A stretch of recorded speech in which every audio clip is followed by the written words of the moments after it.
Hey YouTubers, it's Nuke and this is the final set of the night. I think they saved the best for last. What do you think?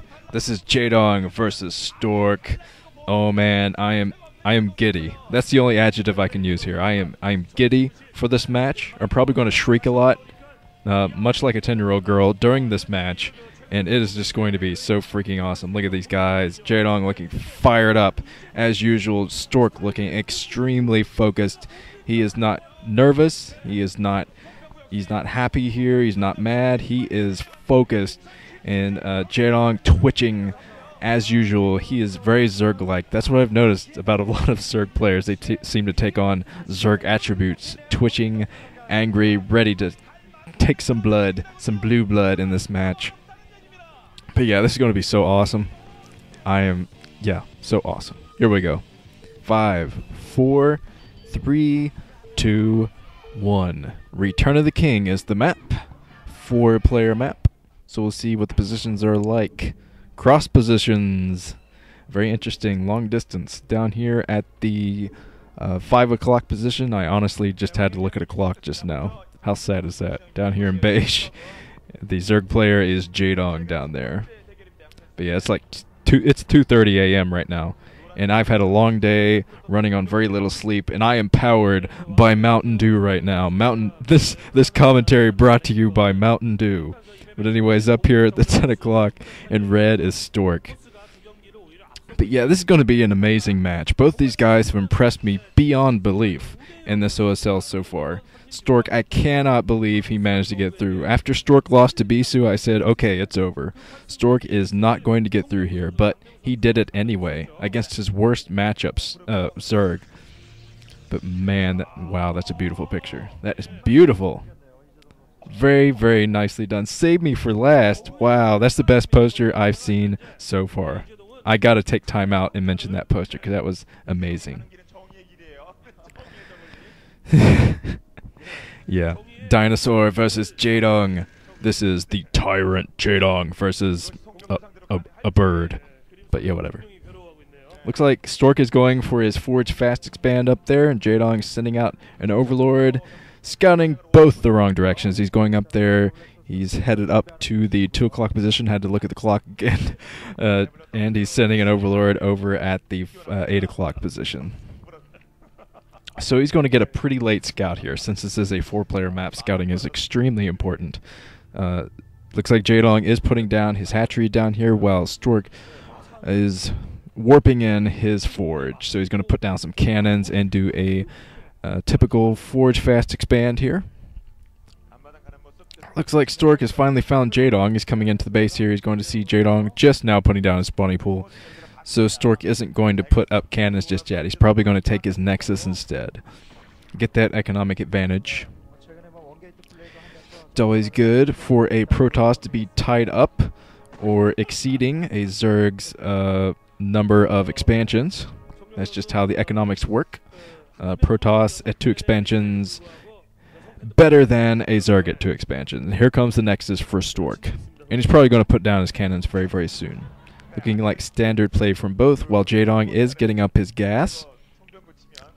The most important part here will be the tech that Jaedong decides to go for here. If he goes for Mutalisk or Lurkers or Hydras, he goes for a Hydra break.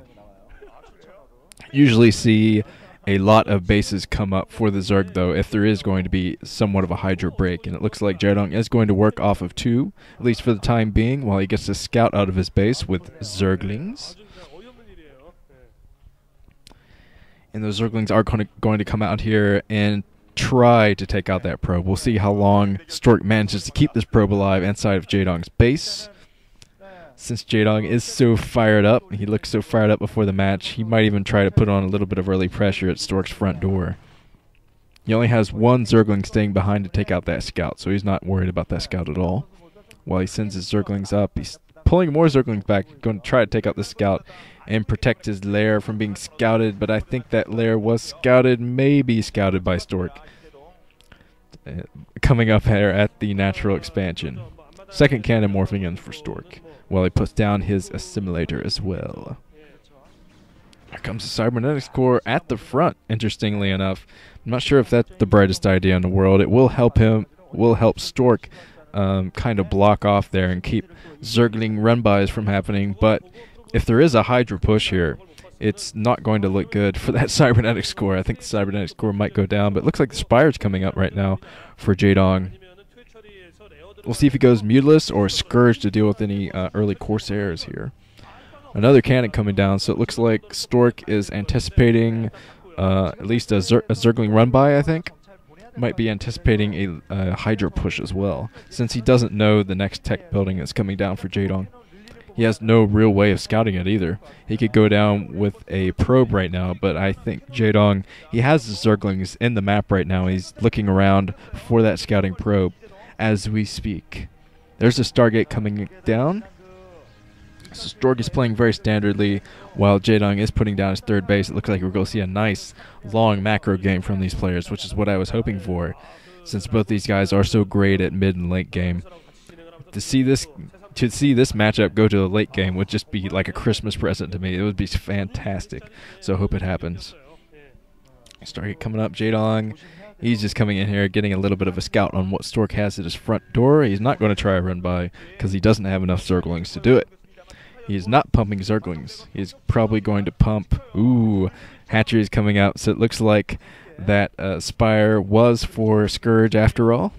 Just going to get a few Scourge out to deal with the incoming Corsairs from Stork while he techs straight up to a large Hydra push. Getting down a ton of hatcheries usually means a Hydra push, or it could mean a fake out if he's going to let Stork scout it. But I think that would be a lot of wasted minerals. Here come the Scourge flying around, trying to get lucky there. He's flying them up the map, trying to intercept a Corsair should Stork decide to fly it down. And Stork is coming out actually with his Zealots. I don't think he's going to push all the way. He's just trying to get Jaedong at safe distance right now.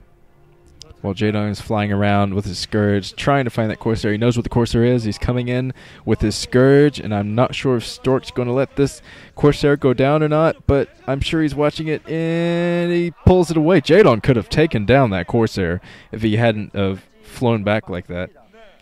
So, yeah, Jaedong playing a little bit safe there, I think. A little bit too safe. Although he's coming in, he's getting the full scout of the main. There's not a whole lot to see in the main, though. And he's going to try to intercept more Corsairs should they come out. Getting his macro up. Jaedong, of course, is a strong macro player. That's why he's one of the best Zergs around, because he can keep his macro going. And a Zerg with great macro is almost unstoppable, because if you have enough hatcheries around, if you have enough drones mining, that is just an instant advantage, because Zergs can get out more troops than any other race, and a faster amount of time, too, with tech switches. So it's a very unbeatable combo if you do have great macro to go along with Zerg play. Jaedong does have his Zergling speed up, which is very necessary for denying scouting. Stork was looking up there at the 2 o'clock base, trying to see if Jaedong put down another hatchery, but he hasn't. And Stork's not going to know that. He had no way of scouting that. So he's going to have to wait till he gets some observers out. While Stork is going down the map right now with a Zealot army. And Jaedong has some troops in here right now. He has some Scourge coming up as well to intercept Corsairs while... Ooh, he's running right past these Zealots, so he did not see those Zealots. He might try to break this front soon, but his expansion down here is going to be completely wide open. There's nothing there to defend that expansion, so Jaedong looking a little stressed. I think he knows about these Zealots coming down now, so he's bringing down his entire Zergling army, bringing on backup Zerglings, so I think he might be able to defend, but it's going to be close. Yeah, Stork is not committing himself to taking down the hatchery, so I think Jaedong will be able to defend this. Tons of Zerglings coming in, sniping all of these units, and now Hydra's coming in, just glitching those Zealots down. So looks like, wow, Jaedong had a nice defense there. Brought back his Zerglings at the exact right time, but it looks like Stork is going for Reavers right now. He's probably going for Corsair Reaver. Not exactly sure how many Corsairs he's pumping. Overlord speed is up, by the way. We might be seeing a nice drop here from Jaedong. But the Reaver is at the front. There's no way that Jaedong is going to be able to break this front, so I think a drop is his best option right here Jaedong thinking ahead, and he's going to burrow these Zerglings.